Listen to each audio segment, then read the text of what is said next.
ES Audio. From the Evening Standard in London, I'm John Weeks, and this is The Leader. And so she was, the queen of rock and roll, Tina Turner, whose music career spanned 5 decades and encompassed everything the 80s had to offer.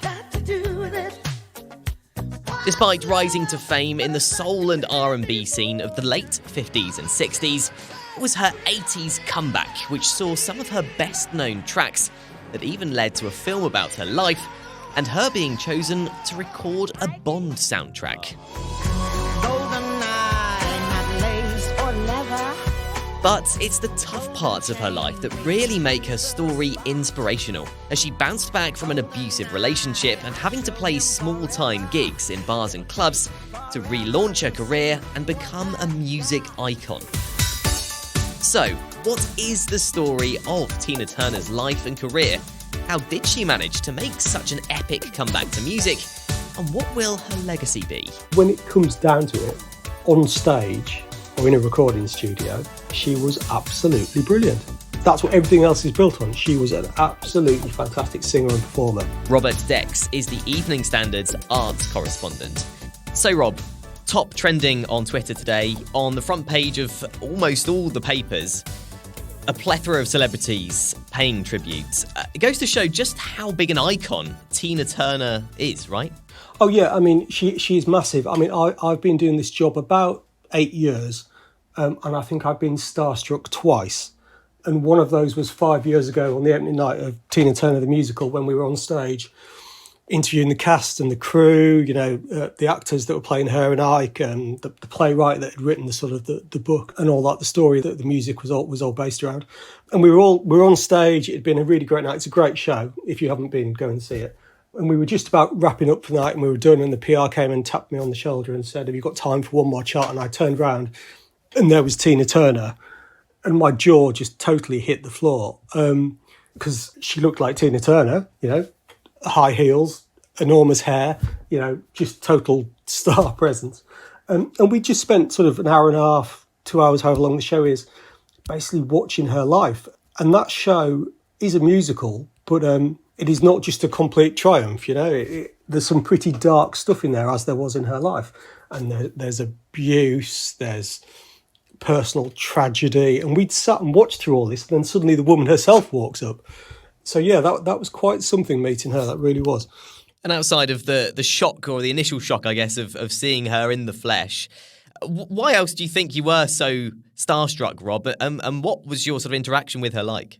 Well, I grew up in the 80s. So to me, Tina Turner was a massive star as soon as I became aware of music. You know, Simply the Best, What's Love Got to Do with It, Bond themes, you know, Mad Max films, you know, the whole thing. I just assumed she was a massive star and always had been.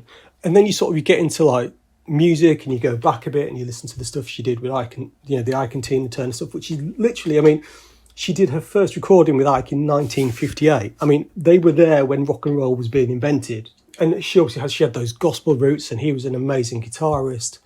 So they were there when soul music was basically being invented, and their live show was a huge part of that. So I sort of assumed that from the 60s, she'd been a massive star, and had always been a massive star, because she was a massive star when I was a kid. It was only really actually sitting through that musical that you realise she had this. She left Ike in the mid-70s.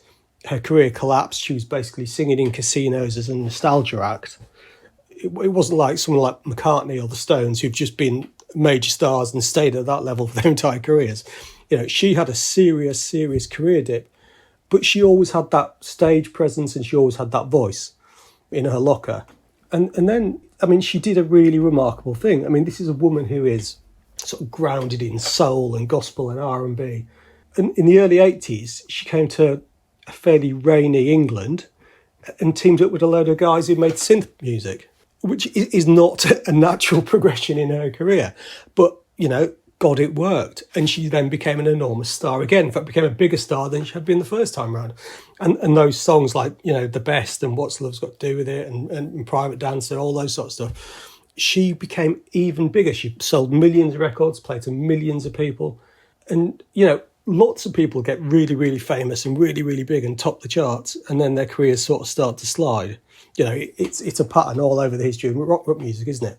But to then go right back up to the top and actually become even bigger than ever before, very few people do that. And you have to have serious talent and serious self-belief and star quality. And I think she had that in abundance. That's it. And as you mentioned, some of her biggest hits did come in the 80s when she was actually in her 40s.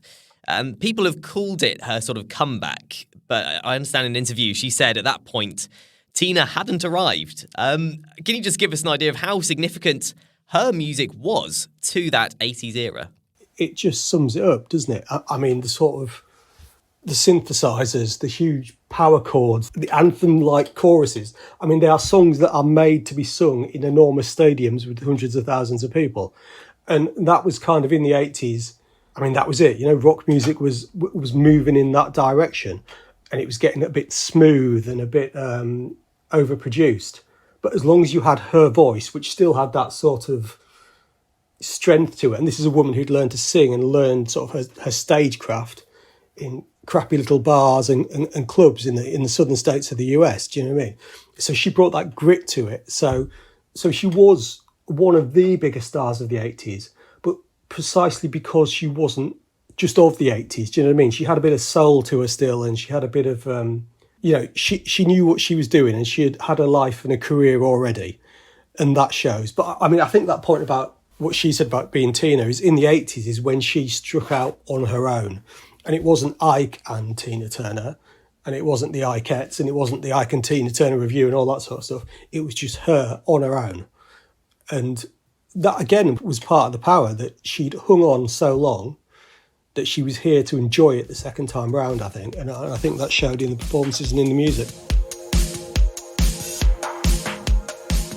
Let's take a break now. In part 2, Rob discusses the tough times in Tina's life and explains why she'll be remembered as someone who fought back from adversity. And that, again, was, in a funny way, was part of her star power, that she could stand up and say, yeah, all these dreadful things have happened to me, but I'm still here and I'm still going.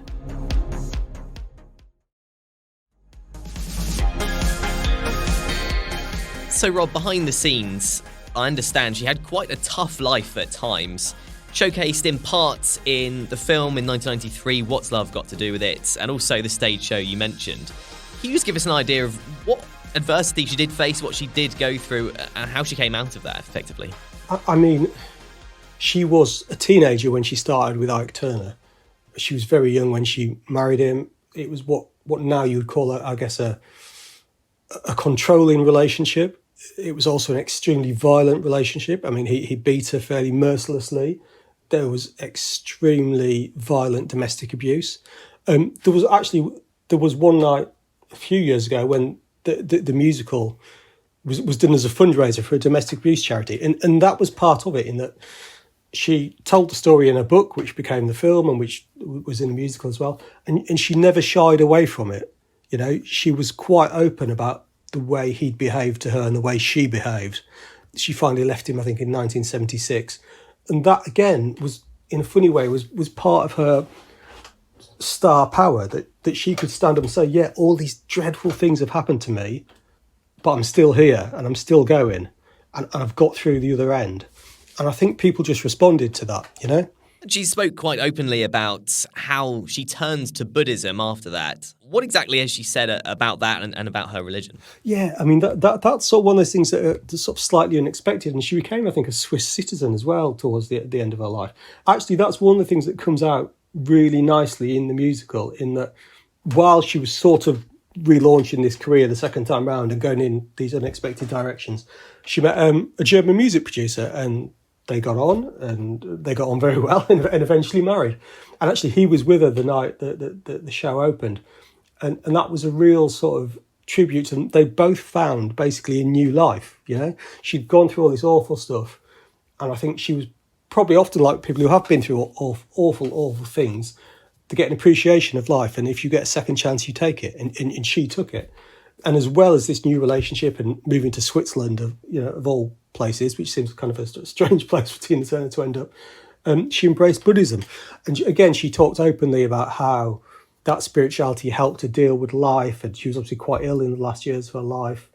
And when you see her on stage, she's such a forceful, energetic character. And I guess she was able to be that forceful, energetic, forthright person because she had that inner calm or spirituality, whatever it was that Buddhism gave her. The tale of her life really is quite the success story, isn't it? She said that she wanted to be known as the Queen of Rock and Roll. But what would you say her legacy is, Rob? It's whatever people want it to be. I mean, on a very basic level, it's about, 50 or 60 really, really good songs. And I mean, going back to the 60s up to the 80s, it is about a domestic abuse survivor, someone who was open about it, someone who got through it, came out the other end and would always talk about it to the extent that it would help other people. That's a heck of a legacy. It's a black woman at the top of the music business, and at the top of the music business twice, having fallen pretty near the bottom of it in between. So, they always say there's no second acts. Like, she had a heck of a second act. So it's somebody who kept going and got the success they deserved. She did an interview a few years ago with American TV where they went to her, palatial Swiss home, swimming pool and, huge garden, gorgeous views and all that sort of thing. And the guy speaking to her said, "Do you deserve this?" She said, no, I deserve more than this. So I think she knew, she was aware what she had been through. She was aware of what she'd achieved. And as she said, she deserved it all. She deserves all the plaudits, all the millions of hits, all the records that have been sold and concert seats that have been sold. Because when it comes down to it, on stage or in a recording studio, she was absolutely brilliant. That's what everything else is built on. She was an absolutely fantastic singer and performer. And I think, hopefully, eventually, when everything else is long forgotten, the music won't be, and that's what she'll be remembered for. There's more news, interviews and analysis in the Evening Standard newspaper and at standard.co.uk. That's The Leader. Thanks for listening. We're back tomorrow afternoon at 4 o'clock.